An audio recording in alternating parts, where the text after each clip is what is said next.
وردک صاحب سلام علیکم. سلام علیکم جناب محترم رئیس جمهور. سلام علیکم سمنوال خالد وردک ما د هلمند امنیه قماندان امر کشور. ملپاسوالی د مبارک سه مانن فوق العاده ترفیع درکړه. خدای دې تاسو ته ژوندی لري جناب رئیس جمهور. زه د تا نه ډېره مننه کوم چې موږ د اعتماد کړی دی او موږ به د خپل وینو په بدل کې د وطن نه خدمت کوو. نه تا واقعا میړانه وکړله، زبردست جرأت دې ښکاره کړ. د ټولو ته یو مثال یې. نو ما غوښته درنه شخصا مننه وکړم، مبارکي درته وایم، بریالی اوسې. ما سلامونه ټول ته رسوئ. پیږم درته مرستې نورې مرستې درته په عاجله توګه رسیږي. انشاءالله تعالی تاسې واقعا تاریخ جوړوئ. حتما د تاسو سلامونه ټولو سربازانو ته چې د څو ورځې زحمت ایستلی دی. انشاءالله زه به ورسم او زموږ وظیفه ده جناب رئیس صاحب. ډېره مننه. خدای دې ساته، په خیر اوسئ، بریالي اوسئ. ډېر تشکر. خواهش کوم صاحب. سلام علیکم. نجابی صاحب سلام علیکم. جلال ماب رئیس جمهور جمهوری اسلامی افغانستان و سرقماندان اعلای قوای مسلح جنرال حکیم نجابی مشاور مقام عالی، افتخار شنیدن همه اوامر و هدایت جناب عالی را دارم. از استادگیتان، از تلاشایتان در انسجام مردم کاپیسا ابراز امتنان کنم و دوم شنیدم که جایدادتان خانه تان در دادن. خاک همیشه با عزت است، اما خاک پس انشالله تعالی آباد کرده میتونیم. دیگه من میخواستم اول تانه بگیرم، کدام فرمایش داشته باشین من در خدمتتان هستم. جلال ماب رئیس چنانچه خود آگاه هستید، من و برادرم وکیل صاحب نجابی و سناتور صاحب منصف یکی از اعضای خانواده ماست. با تمام قوت و نیرو با جان و مال از نظام جمهوریت تحت رهبری و زعامت جلالت مآب شما حمایت و پشتیبانی نموده و در کنار نیروهای دفاعی و امنیتی خود قرار داشتیم و مکنون قرار داریم. جناب عالی بهتر می‌داند که طالبان متحجر وظایفشان جز تخریب زیربناها، خانه‌ها و اماکن مقدسه مردم افغانستان و ایرانی چیز دیگری نیست. بنابراین ما از زمان قبل کرده حکم قوی‌تر در پهلوی نظام جمهوریت تحت رهبری و زعامت جلالت مآب شما ایستاده‌ایم. فقط منتظر قمانده و هدایت جناب عالی هستیم. خداوند داشته باشیدتان. من انشالله تعالی کاپیسام خواهد آمدم، مگر دمی وقت میخوایم از استادگیتان تشکر کنم. نجرا به تغییر دادین، مرکز نجرا به گرفتین. خداوند آباد داشته باشیدتان.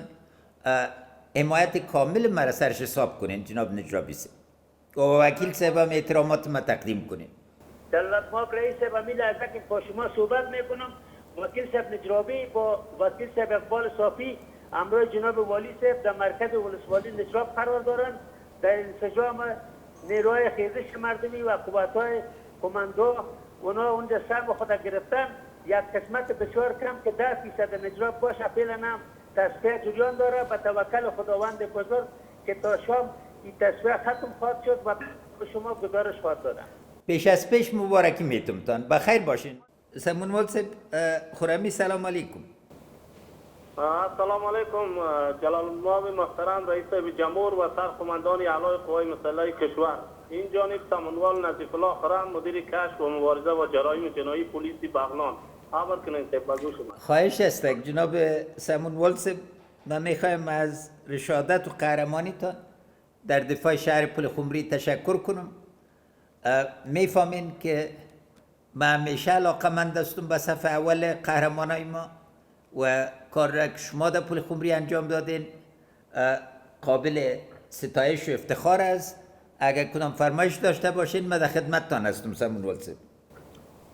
جناب جلالت مآب رئیس جمهور کشور بنده در چندین ولایت مانند ولایت‌های سمنگان، هیواد، کندز و فعلا که بغلان هستیم ما انجام وظیفه میکنیم و در قسمت کابین امنیت کسب رضایت مردم نسبت به حکومتداری خوب و حفظ جمهوریت، گرفتاری سارقین، بانگروپ‌های خطابچی، زورگویا و گروپ‌های تروریستی طالبان و کاهش جرایم به طور 24 ساعته تلاش کردیم و در خدمت هستیم که با آماده خدمت. خداوند داشته باشیدتان، موفق باشین، در دل مستین، در فکر مستین.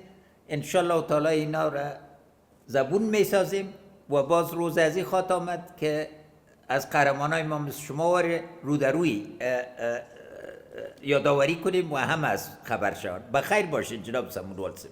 سلامای مرا به تمام همکارایتان و تمام مردم شریف پلخمری میرسانیم. از تشویق و حمایت جناب شما قلباً اظهار سپاس و تشکری و تعهد می‌سپاریم به شما و مردم افغانستان مینایتی فرزندی راسخ و صدیق مردم افغانستان و متعلقی را که به نظام جمهوری اسلامی افغانستان کردیم در هر گوشه و هر شرایطی که باشه در هر گوشه افغانستان آماده خدمت و فداکاری هستیم. انشالله تعالی. بخیر باشین، روزتان خوش. سلام علیکم. سادات صاحب سلام علیکم.